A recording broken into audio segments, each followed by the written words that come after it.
Welcome to the 52 Love Podcast, your show for 52 lessons in 52 weeks. Before we dive in, remember you can find the audio version of this episode, along with the rest of the series, on Spotify, Google Podcasts, Anchor, and Radio Public. And now, here's your host, Ms. Tonya Todd.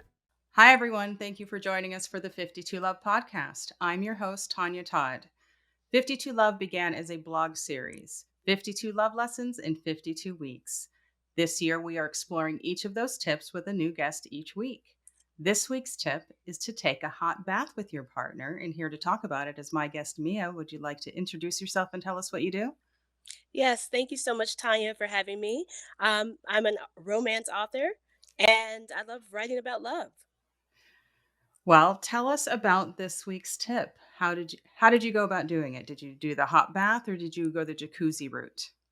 I went the hot bath, and I kind of like spring it on my husband, and I was like, "Hey, we're doing a bubble bath tonight." So I lit candles all around the bathroom, and I used aromatherapy, bubble bath, and got it all ready, and then we had a bath. And how did it go? Went really well. It was just nice. I mean, most of the time we just sat there and we talked, which is kind of like a nice way of just slowing down. 'Cause we have two kids, so Mm-hmm. life moves really fast between his work and my writing and the kids and their schedules. It's just nice to sit still for a minute and just enjoy each other's company. Yeah, that's an unexpected benefit of the bath, right? Like you think the Yeah, bath is going to be the great part, but it's also the time together and the focused exactly. attention. Yes, exactly that. How did you go about choosing your ambiance? Did you do music? How did you select your candles and your aromatherapy? What scents did you use? I think the theme for me was relaxation. So if we're going to do this, yes, we want to be romantic, but also to feel relaxed and just slow down. So I chose a eucalyptus spearmint for Mm-hmm. Bath and Body Works, and I had the bubble bath that matched the same scent, and then I had little, maybe like five little candles that I put around the tub just to make us feel relaxed. And did you do any music? Oh, I did. I had music. I have a playlist that's just kind of like it. The playlist name is Mellow Moods, Oh, so I okay. put that on, and it's a little bit of R&B, some soulful like her. I love her, and just kind of just a mix, and it just plays. And what was his response? I mean, he was surprised because, like I said, I didn't tell him in advance that we were doing it. Yeah. So I'm like, hey, spur of the moment, let's just do this. Let's be spontaneous. Let's enjoy each other's company. And so he was like, all right, well, give me a few minutes to to join you. And we had a good time. How long before the water was too cold? Oh, I know. Well, we just added a little more hot water. Yeah, You just keep adding hot water until the bubbles are gone and your fingers are right. kind of pruny. Had you guys ever done anything like this? We have. I love bubble baths, so I buy bath bombs all the time, Mhm. and just mostly it's for me, which is so bad, but it's for me so that I can just. I like to That's not read, bad. Self-care and is very important. it is. I mean, it just feels like. Why don't I think about doing it with my husband more? Is what I'm saying because most of the time I'm just thinking about myself winding down and de-stressing. Mhm. Give me a good book and some bubble baths or a bubble bath with a bath bomb and just kind of just relax and enjoy myself. But this was an opportunity to include my husband, so that was Mhm. nice. Is he a bubble bath person? No, he No. is 3 times a day shower um, and just in and out In and out, really get it fast. done. Yes. Yeah. Well, it was nice that he took the time to unwind with you then.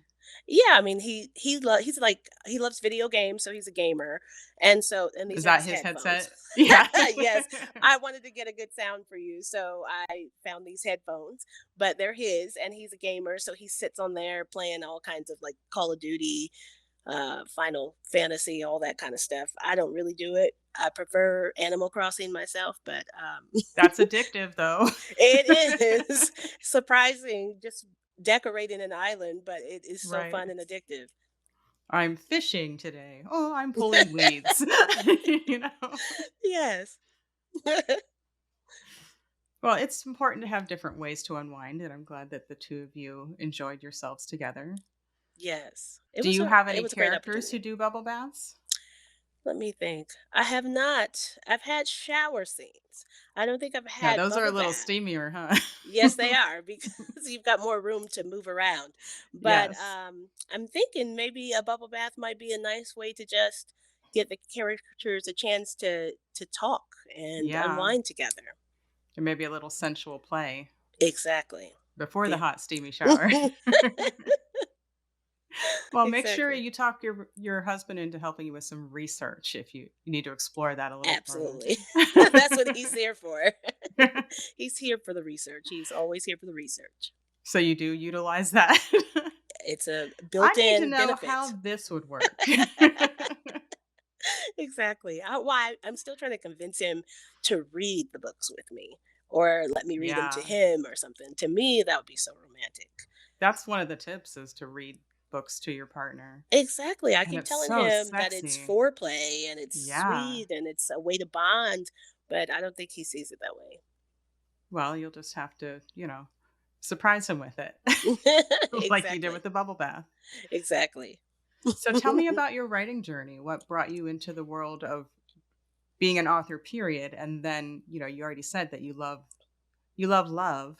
So tell us how Yes. you made that transition as well. Oh, absolutely. I started with poetry in college and I wrote a couple poetry books and then I had kids. And so I thought, hey, let me try a children's book. I wrote a Okay. children's book, and, but it wasn't the stuff that I was reading. And I had story ideas just coming out of me from everywhere. I had Mhm. a notepad full of ideas of stories and happily ever afters that I wanted to write. And so then I started that. I think I started my journey in maybe 2009 in romance, and it's pretty addictive because I love that the one guarantee for a romance is that you're going to get a happily ever after at the end. And you have people who are naysayers or who don't enjoy it, but I particularly do because it's something positive in this world. It's two people that I write. Some people do more than two people, but Mhm. and I don't yuck anyone's yum, but it's two people who are finding joy and love and partnership, and they're honoring each other. And there's so many different types of characters. There's so many ways that they come together, Mhm. and they can start from any starting point. So you got people who are enemies. You've got fake relationships, somebody's sisters, brother, all kinds of things that can be the starting point. And it's a common thread in the human race, basically, of people finding joy and in another person. And I'm drawn to it. What's your favorite romance trope? Enemies to lover, definitely. And have I you written mean, that? I have written enemies to lovers. I'm pretty addicted to enemies to lovers. I just love the fact that you have these two people who are just dead set that they do not care for this other person. They dislike them. They loathe them, whatever it is, for whatever reason. And then they come to realize, wait a minute. Maybe I don't hate this person. Maybe I have judged this person wrong, or I saw him in the wrong light, or her in the wrong light. And there's more to the person than what I initially thought, and then they find joy together and love and they bond over whatever it is. Mhm. Maybe this passion I'm feeling for this person is not hate. Exactly.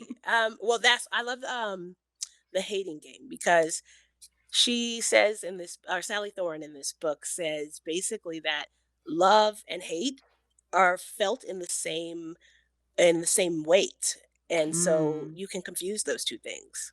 Yeah, there's a fine line. Mhm. So which of your books are enemies to lovers for those who want to, rush out and buy them right now? um, there's always like a small thread of it, even if it doesn't last. But Mixed Signals is part of the All Mixed Up series. That one is the first one. That one is Enemies to Lovers. I also have Mingle All the Way, which is a Christmas novella. That one starts out with him thinking that they hate each other, but they don't actually.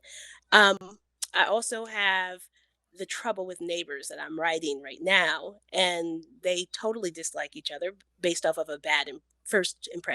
impression, and it turns into more. And then Monopolov, which is going to come out in 2023 with Thule Publishing. That one's also enemies to lovers.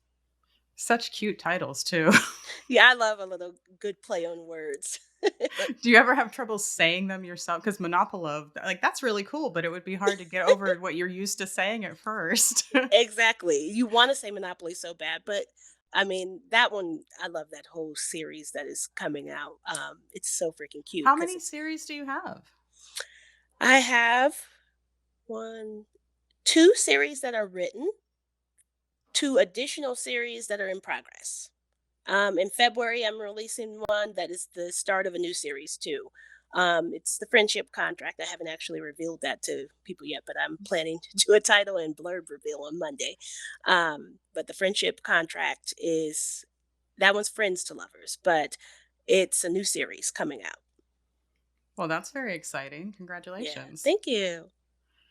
How do you go about deciding which ones are going to be series versus standalone books? Well, it kind of just depends on the secondary characters, really, for me. Because if I love these other people who are best friend or somebody's Hmm. mother or sister, brother, then you kind of fall in love with the whole world and you want to know their story too. So the curiosity kind of sneaks in there. And then you think, okay, well maybe I'll write this person's series or story. So to be clear, this is a series, as in new lead characters, not a serial where you continue with the same characters throughout each book. That's correct. All of my series are this way, yeah. I Okay. don't do one where it continues with the same couple. Although you do learn what's happening with that couple Yeah, in the following books. they make cameos or at least Yeah. cameo references. Yeah. What are some of your favorite series to read? Ooh. What's funny is most of the ones that I read are standalones. But I do love I love the ones that have these illustrated covers. I'm obsessed with them. Mhm. If I'm in a bookstore, I tend to just gravitate toward them, and I'm like, "Ooh, well, what is this?" Loving Tessa Bailey's. Hers is a series. Yeah, I've read at least six of hers. I'm reading Sally Thorne. I just got started with some Katie Roberts. She's got Desperate Measures. I've been all over the place because I'm a mood reader. Mhm. So whatever I'm in the mood for, that kind of sets the tone for what I'm going to read next. For instance, for the fall, when around Halloween, I was just reading mystery thrillers, horrors left and right because I was in the mood for it. It just felt Yeah. kind of like a eerie, windy and fall type mood. So that's what I wanted to read with some. I don't like the pumpkin spice latte, but I did like the peppermint mocha. So add that with a good book or a glass of wine, and I'm in the mood to read. Right now, I'm reading Nice. Christmas romance or holiday romances. Because it's time for that, right? It is. It just feels like the time. I go with the mood. Do you ever watch Hallmark movies that are based on those types of books? Yes, I do. Because 'tis the season for that too. Hallmark. We got Hulu holidays. Netflix has holiday movies. I don't discriminate. If it's a good holiday movie, I'll watch it. Do you have any aspirations for any of your books to become one of those movies? Absolutely. Absolutely. I love writing holiday romance, and so I have 3 holiday novellas that I would love to see turned into film or a show, like a series or something. Mhm. That would be awesome.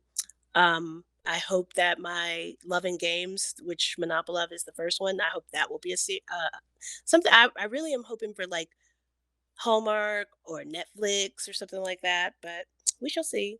These are all goals that will just stay there until until they happen. Now, do you name your books before you start writing the story, or is it something that comes to you after the story is in progress? Well, I do have on my notes app, which is like my lifeline. I have maybe 100 titles that inspire me. So the title kind of gives me inspiration. So I get excited once I have a title for it. It's like, oh, Yeah. well, I got a title, so now I got to write it. So so I have a whole lot that are just waiting for me to get the time to write them. And I But ask that because you have these clever titles and then you have a series based on the, you just said the games.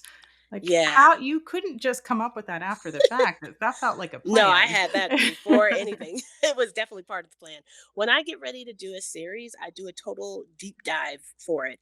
Mhm. What is this? What's the genre? What are the word counts going to be? What are the titles? Who are the people that are in the series? Where is it going to be set? What type of scenes do I want to have? What kind of tone do I want it to be? All that kind of stuff I do beforehand, and then I start to write. Now, when you say what are the genres, are you talking about subgenres within romance, or do you write outside of romance as well? I do. I am both to both questions. Okay. So, I was The answer is yes. I got jumbled up because the answer is yes to both questions. I mostly write under the subgenres of romance, but I do want to write outside of romance. I have aspirations to do a horror. I'm such an extreme person. So for me, it's either happily ever after or horror. Or That's everybody it. dies. Yeah, so I love horror movies. I love all the mystery suspense. That's my thing too. So I'm Or you not do a just one note. vampire story and everybody dies and they live happily ever after. I like slasher films. So and just Yeah. give me all the intensity of like a good who done it, and I'm in for it all the way. So I want to write something like Final Girls or um which is by Riley Sager, is a book. And I want to write something that's just really high suspense, not like along the lines of Gone Girl, but in that genre. Mhm. And then what about the subgenres? Which subgenres do you tend to write in? Mostly rom-com for romance Mhm. because I want to laugh and I want to have fun and I want the characters to have to go through things. And I want to just have fun because I mean, there are some romances that are so heavy, not that they're not good.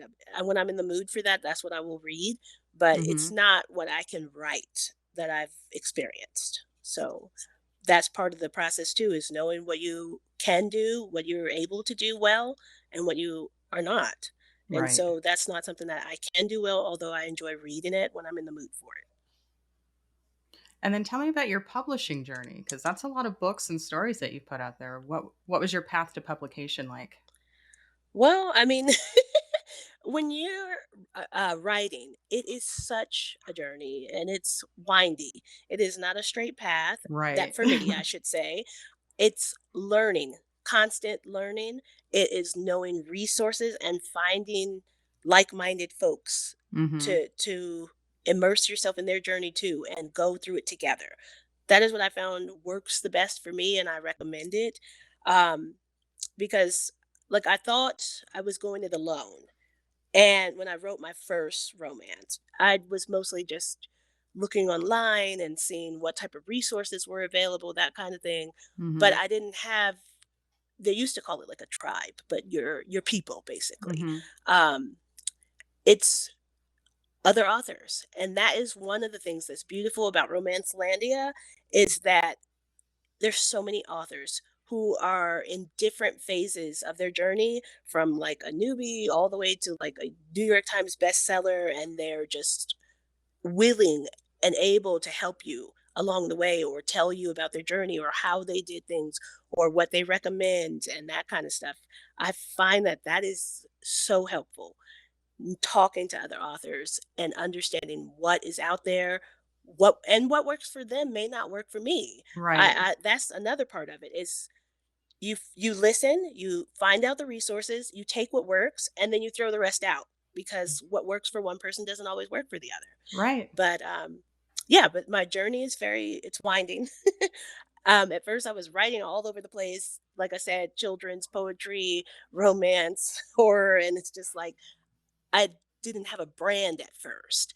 And Yeah. now I realized in order to build a following or build a readership, I had to be a person that they know what they're going to get. Basically, Hmm. what are you consistently offering?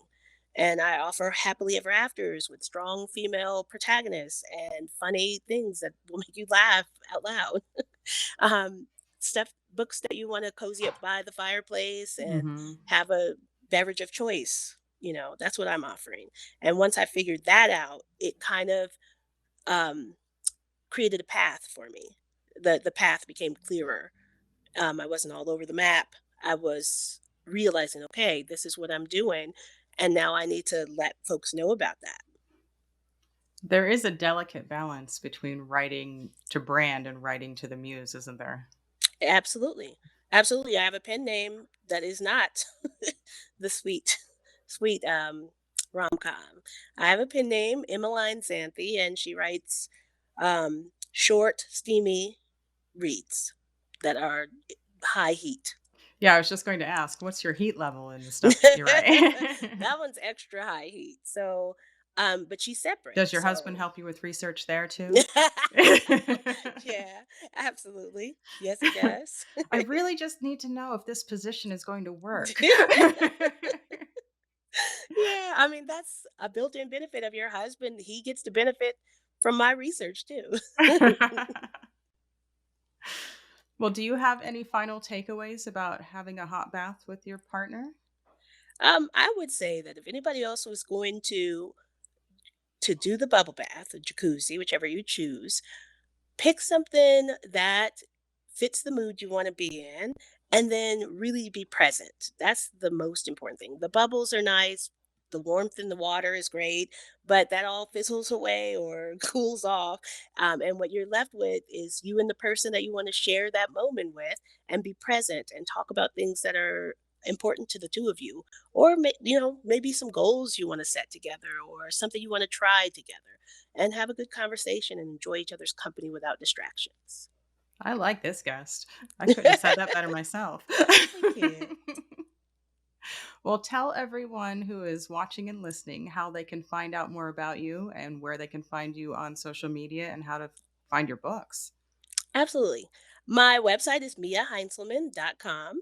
I'm also on Twitter, Facebook, and Instagram at Mia Heintzelman Author on Twitter and Instagram. And Facebook, yes, all the same. It's all the same on all of them. And I'm also on TikTok. I'm still experimenting there because I'm not that hot at it yet. But I'm trying it out and it's fun. And my kids try to help me out. So this is like family time. On BookBub, also Mia Heintzelman author. I'm on Amazon and Goodreads, also Mia Heintzelman author. Pretty much everywhere. But I hang out the most on Twitter and Instagram. Um, so yeah, I would love to have you. So, for those who are listening and not watching, please spell Heinzelman. Oh, I know. I told my husband I must really love you because that name is long in German and it's really hard to spell. And he said, It's Jawohl. exactly. Oh, I'll tell you again about this story when we went to Germany. But the last name is Heinzelman, Heintzlman.